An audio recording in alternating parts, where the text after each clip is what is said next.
Press conference തുടങ്ങുന്ന ഉടനെ തന്നെ എനിക്ക് പറയാനുള്ളത് KSRTCയിലൂടെ ഗവൺമെന്റ് നടപ്പാക്കിയ പ്രിയദർശിനി പദ്ധതി, ആ പദ്ധതി ഒരു വമ്പിച്ച വിജയമായി തീർന്നതിൻ്റെ പ്രധാനമായ കാരണം മാധ്യമങ്ങൾ ആ പദ്ധതിക്ക് നൽകിയ തുറന്ന പിന്തുണയാണ്. ഒരു മാസം പിന്നിടുമ്പോൾ, ഇന്നലെ ഒരു മാസം പിന്നിട്ടു, ഒരു മാസം പിന്നിടുമ്പോൾ ആ പ്രിയദർശിനി പദ്ധതി എവിടെ നിൽക്കുന്നുവെന്നും മാധ്യമങ്ങൾ ഇന്നലെ വളരെ ഭംഗിയായി ജനങ്ങളോട് എത്തിക്കുകയും അതിൻ്റെ ഒരുപാട് പോസിറ്റീവായ കാര്യങ്ങൾ എടുത്തു കാണിക്കുകയും ചെയ്തത് തീർച്ചയായിട്ടും അങ്ങേയറ്റം സ്വാഗതാർഹമാണ്. മാധ്യമങ്ങളുടെ പിന്തുണ നമ്മുടെ ഗതാഗത വകുപ്പിനും അതുപോലെ തന്നെ KSRTCക്കുമെല്ലാം തുടർന്ന് നൽകണമെന്ന് ഞാൻ ആമുഖമായി അഭ്യർത്ഥിക്കുകയാണ്. പ്രിയദർശിനി പദ്ധതിയെ കുറിച്ച് പറഞ്ഞുകൊണ്ട് തന്നെ തുടങ്ങാം. പ്രിയദർശിനി പദ്ധതിയിൽ ഇന്നലെ അവസാനിച്ച ഒരു മാസത്തിനിടയിൽ 3.81 കോടി യാത്രകളാണ് നടന്നത്. യാത്രക്കാരല്ല, യാത്ര. ഒരാൾ തന്നെ പല പ്രാവശ്യം നടത്തിയിട്ടുണ്ടാവും. ഫ്രീ ജേണിയാണ് ഞാൻ ഉദ്ദേശിച്ചത്. ഫ്രീ ജേണീസ് 3.81 യാത്രകൾ നടന്നു. അത് നമ്മുടെ ജനസംഖ്യയേക്കാളും കൂടുതലാണ്. എങ്കിലും അതൊരു രസകരമായ ഒരു കണക്കാണ്. എല്ലാ ദിവസവും യാത്ര ചെയ്യുന്ന സ്ത്രീകളുടെ എണ്ണം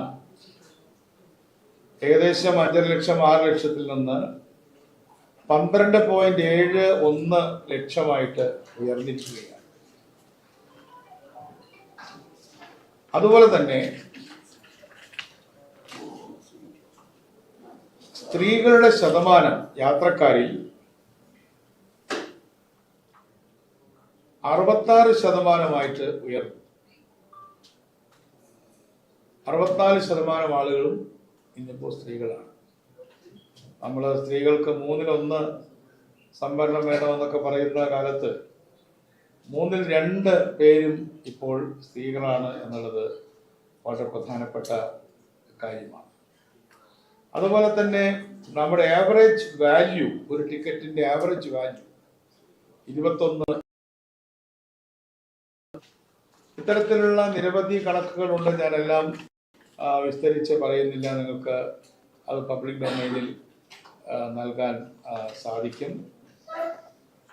പബ്ലിക് ട്രാൻസ്പോർട്ടിന്റെ നെറുകയിലേക്ക് സ്ത്രീകൾ കടന്നു വന്നു.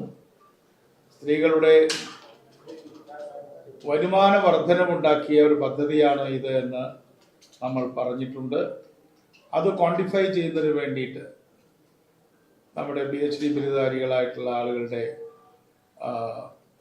ചുമതലയിൽ ചില കാര്യങ്ങൾ നമ്മുടെ ശ്രീ ചിത്ര എഞ്ചിനീയറിംഗ് കോളേജുമായി ബന്ധപ്പെട്ടുകൊണ്ട് ചെയ്യുവാൻ ഞങ്ങൾ തീരുമാനിച്ചിരിക്കുകയാണ്. സ്വാഭാവികമായും കൂടുതൽ KSRTC സർവീസ് ഉള്ള സ്ഥലങ്ങളിലാണ് കൂടുതൽ ആളുകൾ യാത്ര ചെയ്തിട്ടുള്ളത് എന്നുള്ളത് എടുത്തു പറയേണ്ടതായിട്ടില്ല.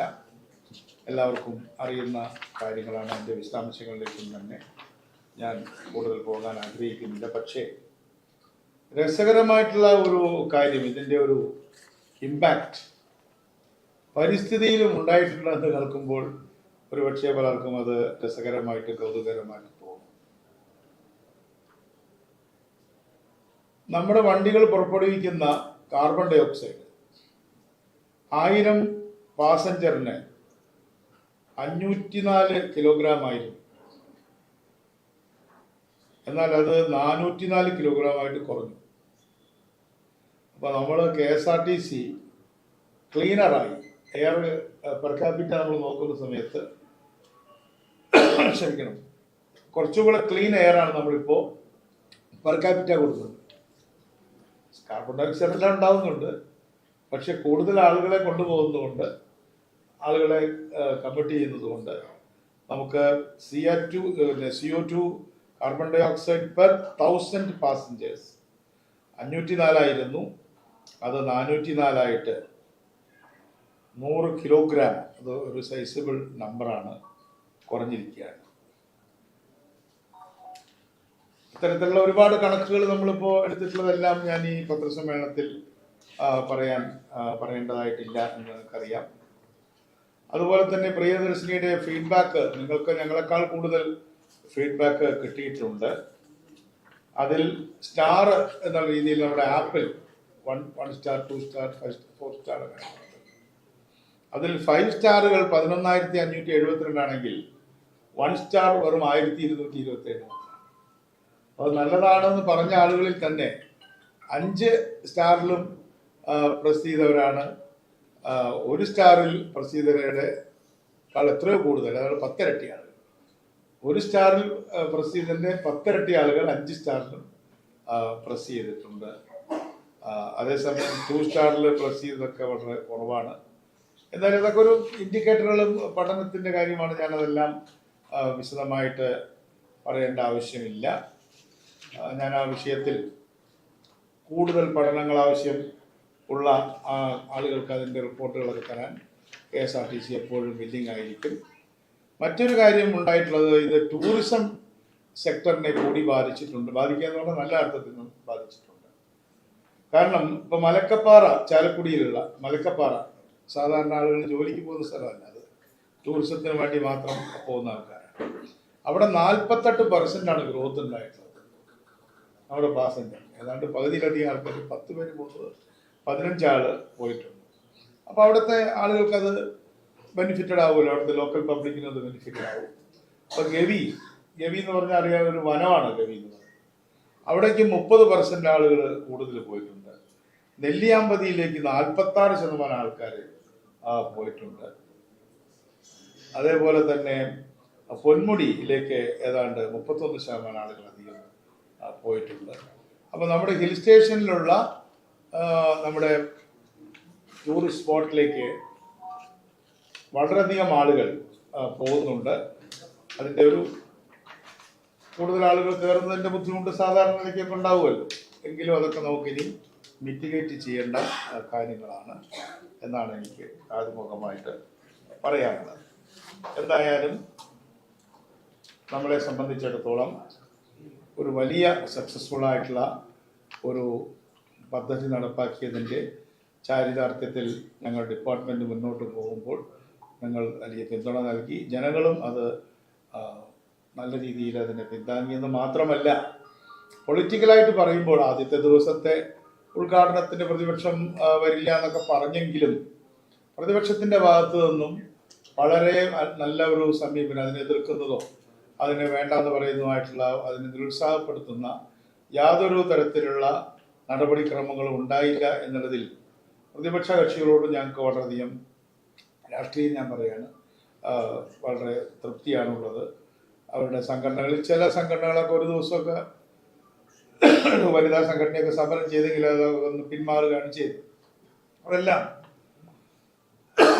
ക്ഷമിക്കണം, അതെല്ലാം തന്നെ നമുക്ക് വലിയ ആവേശം നൽകിയിട്ടുണ്ട്. മറ്റു കാര്യങ്ങൾ ഞാൻ ചുരുക്കത്തിൽ പറയാം. നമ്മുടെ വാഹന, പ്രത്യേകിച്ചും KSRTCയെ സംബന്ധിച്ചിടത്തോളം നമ്മൾ 2 നയങ്ങളാണ് ഇപ്പോൾ എടുത്തിട്ടുള്ളത്. ഒന്ന് വികേന്ദ്രീകരിക്കുക, നമ്മുടെ അഡ്മിനിസ്ട്രേഷൻ്റെയും മറ്റും കാര്യങ്ങൾ വികേന്ദ്രീകരിക്കുക. മറ്റൊന്ന് ജനകീയവൽക്കരിക്കുക. വികേന്ദ്രീകരണം, ജനകീയവൽക്കരണം എന്നീ 2 ആശയങ്ങളുടെ പുറത്താണ് ഞങ്ങളിപ്പോൾ മുന്നോട്ട് പോയിക്കൊണ്ടിരിക്കുന്നത്. അതിൻ്റെ ഭാഗമായി ഞങ്ങളുടെ എല്ലാ ഡിപ്പോകളിലും 94 ഡിപ്പോകളിൽ MLA-മാർ, അതാത് സ്ഥലത്തെ MLA-മാർ ചെയർമാനായിട്ടുള്ള ഒരു ട്രാൻസ്പോർട്ട് മാനേജ്മെന്റ് കമ്മിറ്റി ഈ ആഴ്ച തന്നെ നിലവിൽ വരും. അതിൻ്റെ എല്ലാ തരത്തിലുള്ള നടപടികളും ഓർഡറുകളുമായി കഴിഞ്ഞു. എല്ലാ നിയമസഭാ പ്രാതിനിധ്യമുള്ള പാർട്ടികൾക്കും അതിൽ അംഗത്വം ഉണ്ടായിരിക്കും. ഒപ്പം തന്നെ മുനിസിപ്പൽ ചെയർമാൻ അല്ലെങ്കിൽ മേയർ അല്ലെങ്കിൽ പഞ്ചായത്ത് പ്രസിഡന്റ്, അവർക്കും അതിൽ അംഗത്വം ഉണ്ടായിരിക്കും. മുനിസിപ്പാലിറ്റി ആണെങ്കിൽ ഈ ഡിപ്പോ നിൽക്കുന്ന സ്ഥലത്തെ കൗൺസിലറും അതിൽ അംഗമായിരിക്കും. പഞ്ചായത്താണെങ്കിൽ മെമ്പറായിരിക്കും. മൂന്നാമത്തെ ഒരു കാര്യം നിങ്ങളെ അറിയിക്കാനുള്ളത്, വളരെ നാളായിട്ട് ഉള്ള ഒരു പദ്ധതിയായിരുന്നു PM റാഹത്ത് എന്ന പദ്ധതി, കേന്ദ്ര ഗവൺമെന്റിന്റെ പദ്ധതി. അത് ഇതുവരെ നടപ്പാക്കാതിരിക്കുക. ആ പദ്ധതി എന്താന്ന് പറഞ്ഞാൽ, ആക്സിഡന്റ് പറ്റിക്കഴിഞ്ഞാൽ, ജീവൻ അപായമുള്ള ആക്സിഡന്റ് ആണെങ്കിൽ, അല്ലെങ്കിൽ ജീവാപായം എന്ന് പറയുമ്പോൾ മരിച്ചതല്ല, ഇതിലുള്ള മരിക്കത്തക്ക തരത്തിലുള്ള ഒരു ആക്സിഡന്റ് ആണെങ്കിൽ അതിന് 1.5 ലക്ഷം രൂപ വരെ നമുക്ക് ഗവൺമെന്റിൽ നിന്നും കിട്ടുന്നുണ്ട്. പക്ഷെ അത് 24 മണിക്കൂറിനകത്ത് റിപ്പോർട്ട് ചെയ്ത് FIR ഇടണം. അത്ര സാരമല്ലാത്ത ആക്സിഡന്റ് ആണെങ്കിൽ, പരിക്കുകളോടുകൂടിയ ആക്സിഡന്റ് ആണെങ്കിൽ അത് 48 മണിക്കൂറിനകത്ത് റിപ്പോർട്ട് ചെയ്താൽ മതി, FIR ചെയ്യണം. അപ്പൊ ഇത് നമ്മുടെ ആശുപത്രികളിൽ കുറച്ചൊരു ബുദ്ധിമുട്ടുണ്ട്. 24 മണിക്കൂറും ആക്സിഡന്റ് കേസ് വരും. അപ്പോൾ ഒരാളവിടെ ലാപ്ടോപ്പൊക്കെ വെച്ച് കൃത്യമായി ഈ പോലീസ് സ്റ്റേഷനുകളുമായി ബന്ധപ്പെട്ട് SHOമാരുമായി, സ്റ്റേഷൻ ഹൗസ് ഓഫീസർമാരുമായി ബന്ധപ്പെട്ടുകൊണ്ട് കൃത്യമായ തരത്തിൽ ഇതിനെ അപ്ലോഡ് ചെയ്യണം. എന്തായാലും ഇപ്പോൾ ഒരു പൈലറ്റ് പ്രോജക്റ്റ് 50 ദിവസത്തിനകത്ത് നമ്മൾ നടപ്പാക്കി. അത് തിരുവനന്തപുരം മെഡിക്കൽ കോളേജിൽ നമുക്ക് അത് ചെയ്യാൻ കഴിഞ്ഞു, അത് ആരംഭിക്കാൻ സാധിച്ചു. അതിൻ്റെ അടിസ്ഥാനത്തിൽ ഒരു രോഗിക്ക് ഈ കഴിഞ്ഞ ആഴ്ച പൈസ കിട്ടി. കൂടുതൽ ആശുപത്രികളിലേക്ക് അത് വികസിപ്പിക്കണം, സ്വകാര്യ ആശുപത്രികളിലേക്കും അത് വികസിപ്പിക്കാൻ കഴിയും. അതും ഇന്നിപ്പോൾ നമ്മൾ സംസാരിക്കുകയാണ്. അപ്പോൾ ഇന്നത്തെ ഈ കോർഡിനേഷൻ കമ്മിറ്റി യോഗമാണെന്ന് ഞാൻ പറഞ്ഞു. ഒരു കോർഡിനേഷൻ കമ്മിറ്റി നമ്മളിപ്പോൾ രൂപീകരിച്ചിരിക്കുകയാണ്. ആ കോർഡിനേഷൻ കമ്മിറ്റിയുടെ ചെയർമാൻ മിനിസ്റ്ററാണ്. ഒപ്പം തന്നെ സെക്രട്ടറിയാണ് അത് കൺവീൻ ചെയ്യുന്നത്. റോഡ് സേഫ്റ്റി കമ്മീഷണറുണ്ട്, ട്രാൻസ്പോർട്ട് കമ്മീഷണറുണ്ട്, KSRTCയുടെ MD ഉണ്ട്, അതുപോലെ മെട്രോപൊളിറ്റൻ സമിതിയുടെ CEO ഉണ്ട്. ഇവരെല്ലാം അടങ്ങുന്ന ഒരു കോർഡിനേഷൻ കമ്മിറ്റി ഇന്ന് ആദ്യത്തെ യോഗം ഈ കെട്ടിടത്തിൽ തന്നെ ചേർന്നു. ഈ വകുപ്പുമായി ബന്ധപ്പെട്ട എല്ലാ കാര്യങ്ങളുടെയും വിശദാംശങ്ങൾ, നിറ്റിഗ്രിറ്റി എന്ന് പറയുന്നത് പോലെ, അജണ്ട അടിസ്ഥാനത്തിൽ ചർച്ച ചെയ്ത് തീരുമാനമെടുത്ത് മുന്നോട്ട് കൊണ്ടുപോകുക. ഫയൽ മൂവ്മെന്റിന് വേണ്ടി കണ്ടമാന സമയം കളയാതിരിക്കുക. നമ്മുടെ LSC വകുപ്പിലൊക്കെ ചെയ്യുന്നത് പോലെ എല്ലാ ആഴ്ചയും ഞങ്ങളിപ്പോൾ ഈ കമ്മിറ്റി കൂടാനായിട്ട് തീരുമാനിച്ചിരിക്കുകയാണ്. മറ്റൊരു കാര്യം നിങ്ങൾക്കെല്ലാം അറിയുന്നതാണ്, 50 ദിവസത്തെ കാര്യം എന്നുള്ള എനിക്ക് ഞാൻ പറയുന്നത് മാത്രമേ ഉള്ളൂ. ഇതെല്ലാവർക്കും കൊടുക്കുന്നുണ്ടല്ലോ, ഈ കോപ്പി എല്ലാവർക്കും തരുന്നുണ്ട്. വാഹന നികുതികൾ കുറച്ചതിൻ്റെ ഡീറ്റെയിൽസ് ഉണ്ട്. ഭിന്നശേഷിക്കാർക്കുള്ള വാഹന നികുതി ഇളവ് പരിധി 7 ലക്ഷത്തിൽ നിന്ന് 15 ലക്ഷമായിട്ട് ഉയർത്തി. അതുപോലെ തന്നെ PSCയുടെ ലിസ്റ്റിൽ നിന്ന് ഞങ്ങൾ 60 പേരെ നിയമിച്ചു. 60 പേരെ MBI, AMBI തസ്തികകളിൽ നിയമിച്ചു കഴിഞ്ഞു. ഭിന്നശേഷി പാസിന് 20,000 രൂപയിൽ നിന്ന് 50,000 രൂപയായിട്ട് നമ്മളതിൻ്റെ വരുമാന പരിധി ഉയർത്തി. കാരണം 2,000 രൂപ പെൻഷൻ കിട്ടുന്ന ആൾക്ക് 24,000 രൂപ വരുമാനമുണ്ട്. അപ്പോൾ അവർക്ക് ആർക്കും കിട്ടില്ല. അപ്പോൾ നമുക്ക് 50,000 അത് ഉയർത്തിയിട്ടുണ്ട്. ഇന്നിപ്പോൾ KSRTCയിലെ ഒരു നമ്പർ 149 നിങ്ങൾക്ക് വേണമെങ്കിൽ പരിശീലനാർത്ഥം വിളിക്കാവുന്നതാണ്. വിളിക്കുമ്പോൾ അവരെ ഒന്ന് അപ്രീഷിയേറ്റ് ചെയ്ത് നല്ലതാണ്. പത്രമാധ്യമങ്ങളെന്നാണ് വിളിക്കുന്നത് എന്ന് പറഞ്ഞാൽ അവർക്കൊരു സന്തോഷമുള്ളൂ. 24 hours 149 എന്നുള്ള നമ്പറിൽ വിളിച്ചാൽ അവിടെ ഒരു വളരെ സജീവമായ ഒരു കോൾ സെൻറ്റർ ഇപ്പോൾ നടക്കുന്നുണ്ട്. അതുപോലെ തന്നെ കണ്ടക്ടർമാർക്കും ഡ്രൈവർമാർക്കും അവരെയൊക്കെ ശിക്ഷണ നടപടികൾക്ക് വിധേയമാക്കുക മാത്രമല്ല, അവർക്ക് നല്ല പ്രോത്സാഹനം, സമ്മാനങ്ങളും എല്ലാം കൊടുക്കുകയാണ്. ഓരോ 3 മാസം കൂടുന്തോറും ബെസ്റ്റ് ഡ്രൈവർ, ആ ഡിപ്പോയിൽ ഏറ്റവും നല്ല ഡ്രൈവർ എന്ന് പറഞ്ഞാൽ ഡീസൽ സേവ് ചെയ്യുക, നല്ല രീതിയിൽ കേടുവരാതെ വണ്ടികൾ ഓടിക്കുക തുടങ്ങിയിട്ടുള്ള ഇൻഡിക്കേറ്റേഴ്സ് വെച്ചിട്ടാണ്. അതിനൊക്കെ ഒരുപാട് ഇൻഡിക്കേറ്ററുകളുണ്ട്. കണ്ടക്ടർമാർക്കും എല്ലാം തന്നെ തൊഴിലാളികളെ വിശ്വാസത്തിലെടുക്കുക, തൊഴിലാളികളെ ശത്രുക്കളായിട്ട് കാണാതെ അവരാണല്ലോ ഇത് റൺ ചെയ്യുന്നത്, അക്ഷരാർത്ഥത്തിൽ അവരാണ് റൺ ചെയ്യുന്നത്. അപ്പം അതുകൊണ്ട് അവരെ നമ്മുടെ കൂടെ നിർത്തുകയും അവരെ ഉൾപ്പെടുത്തിക്കൊണ്ട് മുന്നോട്ട് പോവുകയും ചെയ്യുക. അതുപോലെ തന്നെ നമ്മളിപ്പോൾ ഈ ഒരു വലിയ ഒരു യജ്ഞം ആരംഭിക്കുകയാണ്. അത് ഞാൻ ഇന്നിവിടെ പ്രാഥമികമായിട്ടുള്ള അനൗൺസ്മെന്റ് ഇവിടെ നടത്തുകയാണ്. അത് മറ്റൊന്നുമല്ല, ഒരു റോഡ് സേഫ്റ്റി ക്യാമ്പയിൻ, നമ്മുടെ സാക്ഷരതാ ക്യാമ്പയിൻ പോലെ റോഡ് സുരക്ഷാ യജ്ഞം നമ്മൾ ആരംഭിക്കുക, റോഡ് സേഫ്റ്റി യജ്ഞം ആരംഭിക്കുകയാണ്. അപ്പം അതുകൊണ്ട് അതിന് നമുക്ക് ഇനിയും നമുക്ക് കാണാം. മാധ്യമങ്ങളുടെ പിന്തുണ തന്നെയാണ് അതിൽ ഏറ്റവും പ്രധാനം. അതിൽ കുട്ടികളുടെ പങ്കാളിത്തം, NCC കാഡറ്റുകൾ, അതേപോലെ student police, national service scheme, scout, guide തുടങ്ങിയിട്ടുള്ള കുട്ടികളുടെ പങ്കാളിത്തമുണ്ട്. കുട്ടികളുടെ കരിക്കുലത്തിൽ, +2 വരെയുള്ള കുട്ടികളുടെ കരിക്കുലത്തിൽ ഇത് ഉൾപ്പെടുത്തണമെന്ന് പറഞ്ഞുകൊണ്ട് ഇപ്പോൾ ട്രാൻസ്പോർട്ട് കമ്മീഷണർ ഒരു കരിക്കുലം തയ്യാറാക്കിയിട്ടുണ്ട്. അത് വിദ്യാഭ്യാസ മന്ത്രിയുമായിട്ട് ചർച്ച ചെയ്തുകൊണ്ടിരിക്കുകയാണ്. വളരെ ചെറിയൊരു കാര്യമായിട്ട് തോന്നുമെങ്കിലും നമ്മുടെ സീബ്ര ലൈനുകൾ, കാൽനട യാത്രക്കാരുടെ സൗകര്യത്തിന് വേണ്ടി സീബ്ര ലൈനുകളുടെ വിഡ്ത്ത് ഡബിൾ ചെയ്യുകയാണ്. അതിനി കൂട്ടണം എന്നുള്ള അഭിപ്രായമാണ് ഞങ്ങൾക്കുള്ളത്. കാരണം സീബ്ര ലൈൻ ചില സ്ഥലത്തൊക്കെ 1.5 മീറ്റർ. അപ്പോൾ ജീവനിൽ കൊതിയുള്ള ആരും സീബ്ര ലൈനിൽ കയറില്ല. അപ്പോൾ അത് 3 മീറ്ററും 6 മീറ്ററും ആയിട്ടൊക്കെ വികസിപ്പിച്ചുകൊണ്ടിരിക്കുകയാണ്. കിഴക്കേക്കോട്ടയിൽ മാത്രമാണ് അത് ഇംപ്ലിമെന്റ് ചെയ്തത്. നഗരത്തിൽ എല്ലായിടത്തും ഇനി വീതി കൂടിയ സീബ്ര ലൈനുകൾ വരയ്ക്കുകയും ആളുകളെ സീബ്ര ലൈനുകളിൽ കൂടെ ക്രോസ് ചെയ്യാൻ പ്രേരിപ്പിക്കുകയും സീബ്ര ലൈനിലേക്ക് വണ്ടികൾ കയറി വരരുത് എന്ന ഒരു സന്ദേശം കൊടുക്കുകയും ചെയ്യാൻ തീരുമാനിച്ചിരിക്കുന്നത്. ഇത്രയും കാര്യങ്ങളാണ്. ഒരുപാട് കാര്യങ്ങൾ ഞാൻ പറഞ്ഞു. ഈ 50 ദിവസം കൊണ്ട് നടന്ന പ്രധാന കാര്യങ്ങൾ ഇതൊക്കെയാണ്. ഈ 100 ദിവസത്തെ പരിപാടിയുമായിട്ട് ഞങ്ങൾ മുന്നോട്ട് പോകുന്നു. തിരുവനന്തപുരത്തിന് സന്തോഷകരമായ ഒരു കാര്യം, നമ്മുടെ വേളിയിൽ നിന്ന് കഠിനംകുളം വരെ പാർവതി പുത്തനാറിലൂടെ സിയാലിൻ്റെ ഒരു സൗരോർജ്ജ ബോട്ട് ആരംഭിക്കുകയാണ്. ഇന്നിപ്പോൾ അതിൻ്റെ സർവേ ഒക്കെ നടന്നുകൊണ്ടിരിക്കുകയാണ്, ഓടിച്ചു നോക്കിക്കൊണ്ടിരിക്കുകയാണ്. അപ്പോൾ അത് എത്രയോ കാലത്തിന് ശേഷമാണ്. അതൊരു പാസഞ്ചർ ബോട്ടാണ്, അല്ലാതെ ടൂറിസ്റ്റുകൾക്ക് വാടകയ്ക്ക് എടുത്തിട്ടുള്ള ബോട്ടല്ല. എല്ലാ ദിവസവും പോയി കണ്ടിരിക്കും, ആളുണ്ടോ ഇല്ല എന്നുള്ളതല്ല. അപ്പം അതിന് നമ്മുടെ പാർവതി പുത്തനാറ് വീണ്ടും പതിറ്റാണ്ടുകൾക്ക് ശേഷം നമ്മളിപ്പോൾ ഒരു ഗതാഗതത്തിന് തുറന്നു കൊടുക്കുക. വാടകയ്ക്ക് എടുക്കേണ്ട കാര്യമില്ല, നിങ്ങൾക്ക് ചെറിയ പൈസയ്ക്ക് അതിൽ യാത്ര ചെയ്യാം. ഇപ്പം അതിന് യാത്രാ സൗകര്യം എന്നതിനേക്കാൾ പോലും ടൂറിസ്റ്റ് അട്രാക്ഷൻ ആയിരിക്കും കൂടുതൽ. കഠിനംകുളം കായലിൽ ചെന്ന് കറങ്ങി തിരിച്ച് അതേ സ്പോട്ടിലേക്ക് തന്നെ തിരിച്ചു വരുന്നതായിരിക്കും. ഇത്രയും കാര്യങ്ങളാണ് ഇപ്പം നമ്മൾ ഇന്ന് പത്രസമ്മേളനത്തിൽ പറയാൻ ആഗ്രഹിക്കുന്നത്.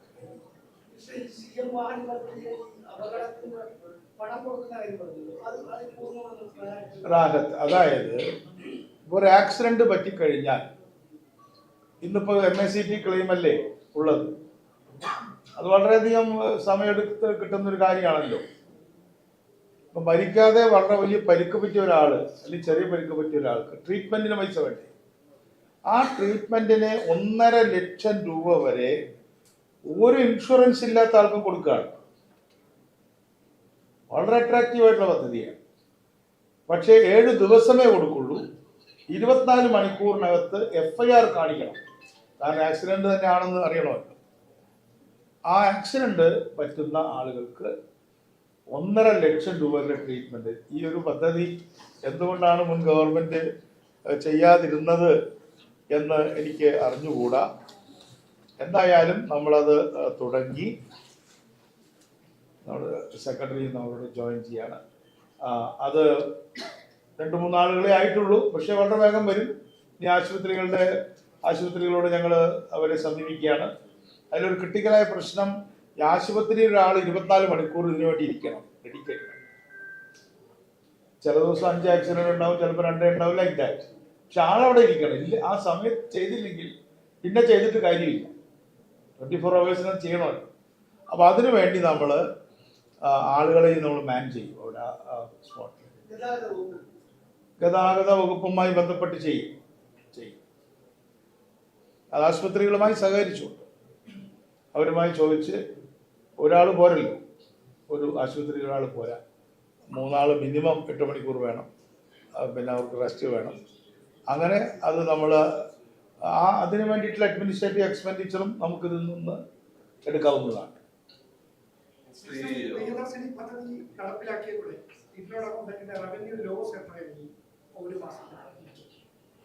റവന്യൂ ലോസ് ഞങ്ങൾ കണക്കാക്കിയതിനോട് അടുത്ത് തന്നെയാണ്. 60 കോടി ഒരു മാസത്തേക്ക് നമുക്ക് വേണം. ഇപ്പോൾ നമുക്ക് 600 കോടി ഇപ്പം നമുക്ക് ബജറ്ററി പ്രൊവിഷൻ വന്നു എന്നുള്ളതാണ് ഈ പ്രിയദർശിനി പരിപാടിയുടെ ഏറ്റവും കാതലായ ഭാഗം.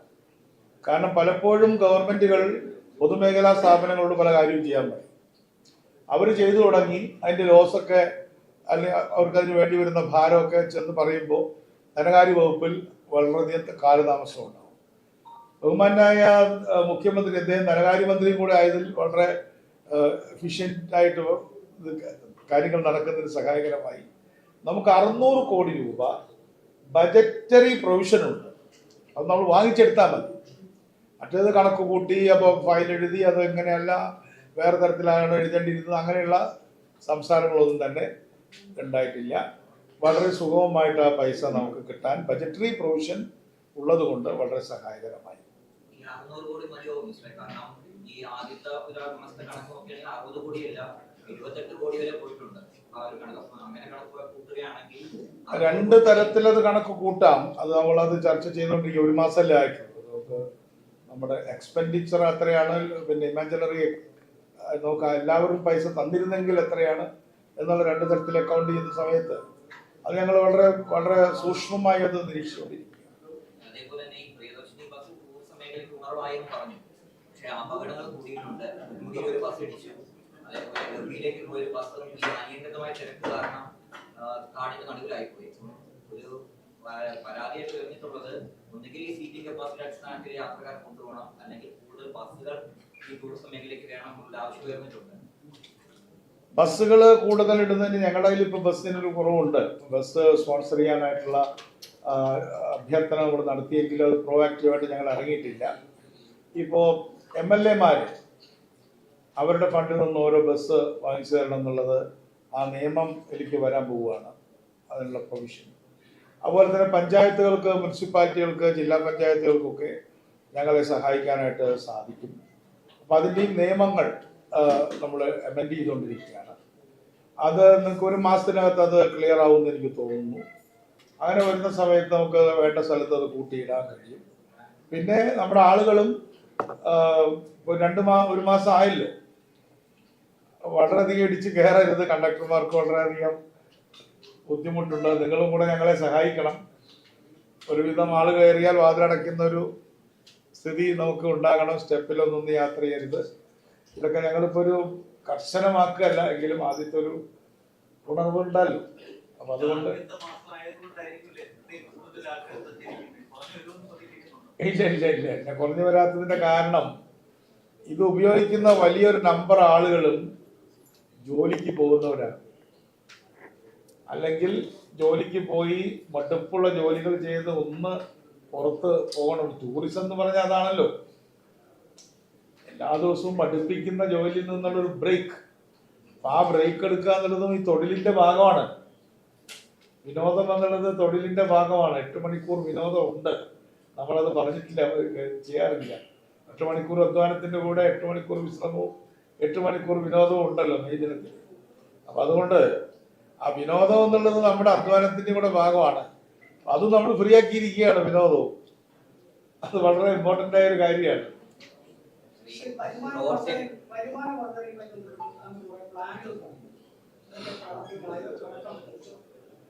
തീർച്ചയായും അതിന്റെ തുടക്കം കുറിച്ചു.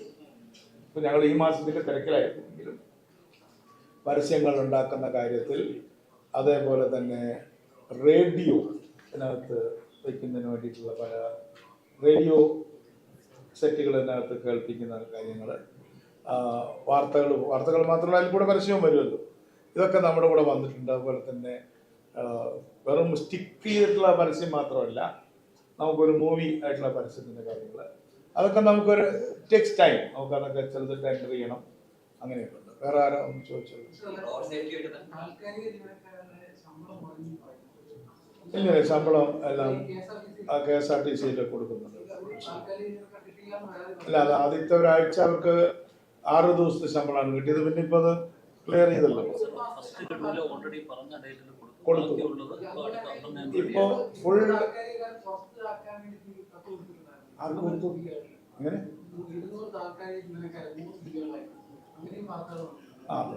വസ്തുത അതല്ല. ഇപ്പൊ താൽക്കാലികക്കാർക്കും ഇതിപ്പോ 16 വിത്തിൻ ഫ്യൂ ഡേയ്സ് അവരുടെ ഫുൾ ശമ്പളം നമ്മൾ കൊടുക്കുക.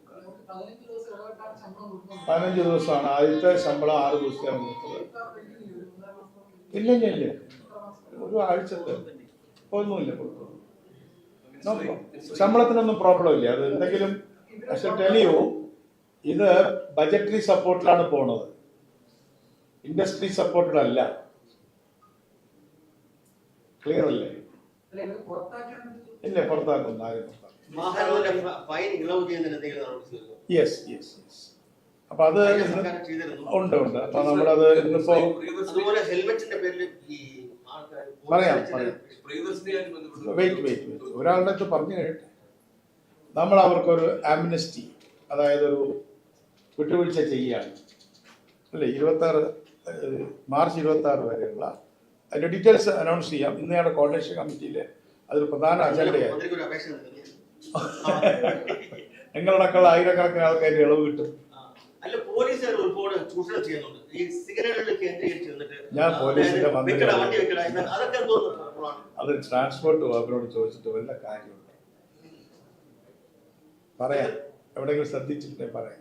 ഈ സിറ്റി ഫാസ്റ്റ് എന്ന് പറഞ്ഞിട്ട് ഇപ്പം നമ്മുടെ തിരുവനന്തപുരം സിറ്റിക്കകത്തൂടെ ഓടുന്ന വാഹനങ്ങൾ, ഈ ഫാസ്റ്റ് പാസഞ്ചർ എന്ന് പറയുന്നത് തന്നെ എല്ലാ സ്റ്റോപ്പുകളിലും നിർത്തുന്നതിന് നമ്മൾ ഈ ഫാസ്റ്റിന്റെ ഒരു നിർവചനത്തിൽ വരുന്നത്.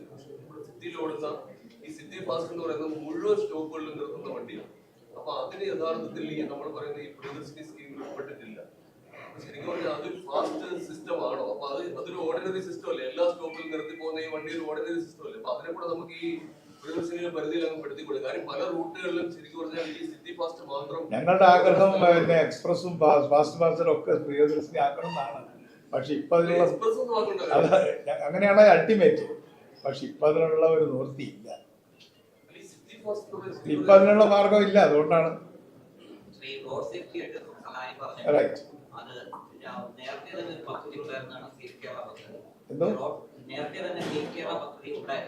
പക്ഷേ ഈ റോഡ് സേഫ്റ്റി ഫണ്ട് അതോറിറ്റിയിൽ നിന്നുള്ള ഫണ്ട് കിട്ടാത്ത കാരണം ആ പദ്ധതി നിലച്ചുപോയി. അതേപോലെ തന്നെ AI ക്യാമറ ഇപ്പോൾ നിലച്ചിരിക്കുന്ന അവസ്ഥയാണ്. അവർക്കും പൈസ കൊടുക്കാത്തതുകൊണ്ട് അത്തരം കാര്യങ്ങൾ ഞങ്ങൾ ചർച്ച ചെയ്യുന്നത്. ഞാൻ പറഞ്ഞത് എല്ലാ ആഴ്ചയും ഇന്നിവിടെ കൂടിയതുപോലെ ഇന്ന് 9:30 കൂടി 12 മണിക്ക് നിങ്ങൾ വന്നുകൊണ്ട് നിർത്തിയതാണ്. അല്ലെങ്കിൽ 3 മണിക്കൂറോളം ആഴ്ചയിൽ അതിനുവേണ്ടി ചെലവിട്ടാണ്. എല്ലാ അജണ്ടയും ചർച്ച ചെയ്യും. അപ്പൊ അതിന്റെ അടിസ്ഥാനത്തിൽ നമുക്ക് പ്ലാൻ ഫണ്ട് ഉണ്ട്. ആ പ്ലാൻ ഫണ്ട് ഉപയോഗിക്കും.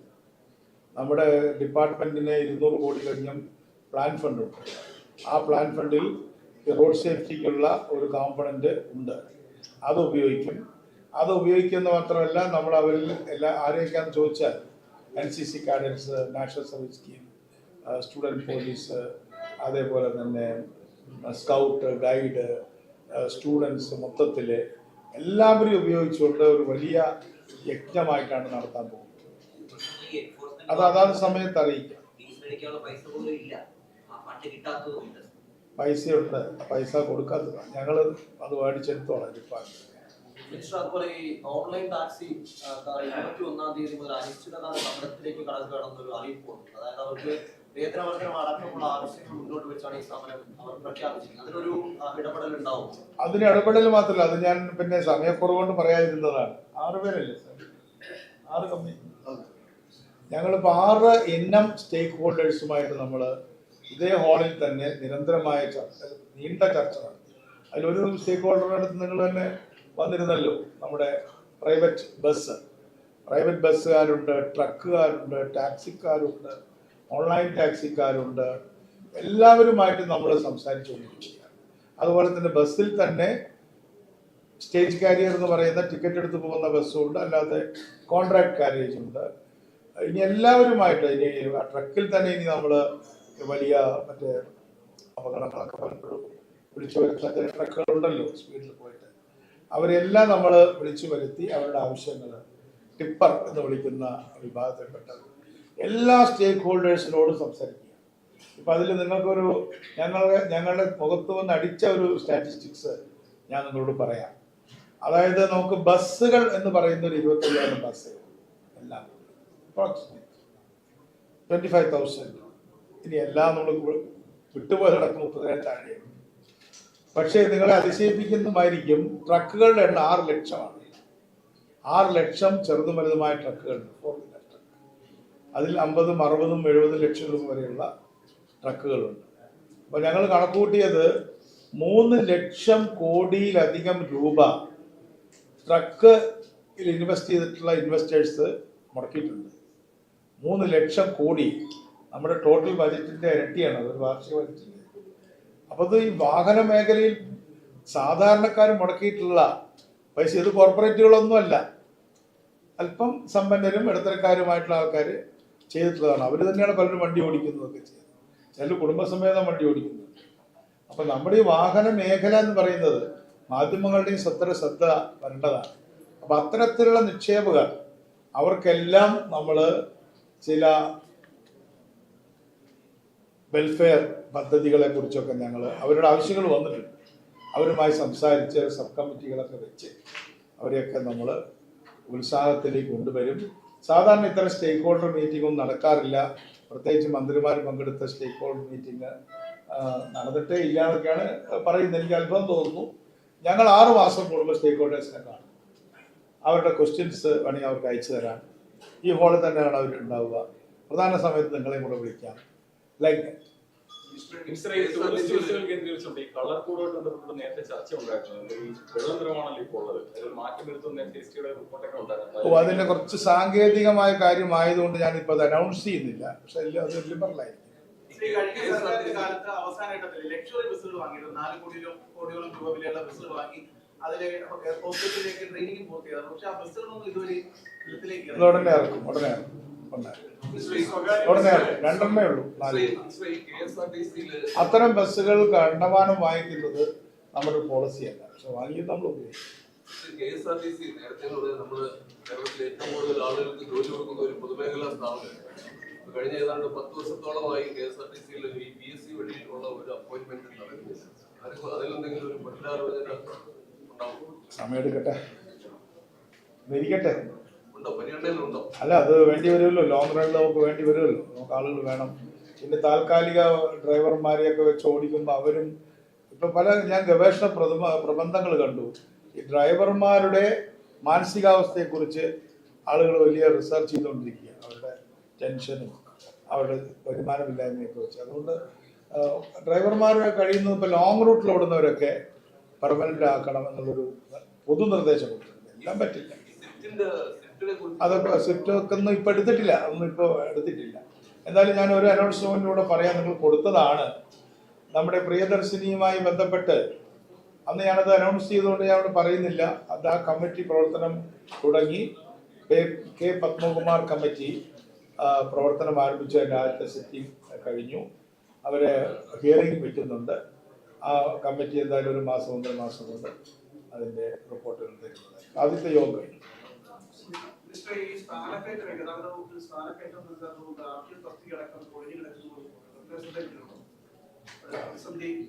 പ്രതിസന്ധിയൊന്നുമില്ല. അതൊക്കെ ചെറിയ 60 ആളെ വെച്ചല്ലേ, 60 പേര് PSC വെച്ചു. അതുകൊണ്ട് കുറെ സാധനങ്ങൾ ഫില്ല് ചെയ്തു. റൈറ്റ്, നമുക്ക് പത്രസമ്മേളനത്തിൽ ചോദിക്കാവുന്ന ചോദ്യങ്ങളൊക്കെ കഴിഞ്ഞു. അപ്പോൾ ഒരിക്കൽ കൂടി ഞാൻ അവസാനിപ്പിക്കുന്നതിന് മുമ്പായിട്ട് എല്ലാവർക്കും നന്ദി. ഇനിയും ഞങ്ങളുടെ വകുപ്പിനെയും നമ്മുടെ പ്രിയദർശിനിയെയും എല്ലാം സഹായിക്കണം. വിമർശനങ്ങളും ആവാം. വിമർശനങ്ങളോട് യാതൊരു അസഹിഷ്ണുതയില്ല. ചിലർ നന്നായി വിമർശിച്ചിട്ടുണ്ട്. ആ വിമർശിച്ചവരോടോ വിമർശനങ്ങളോടോ യാതൊരു അസഹിഷ്ണുതയില്ല.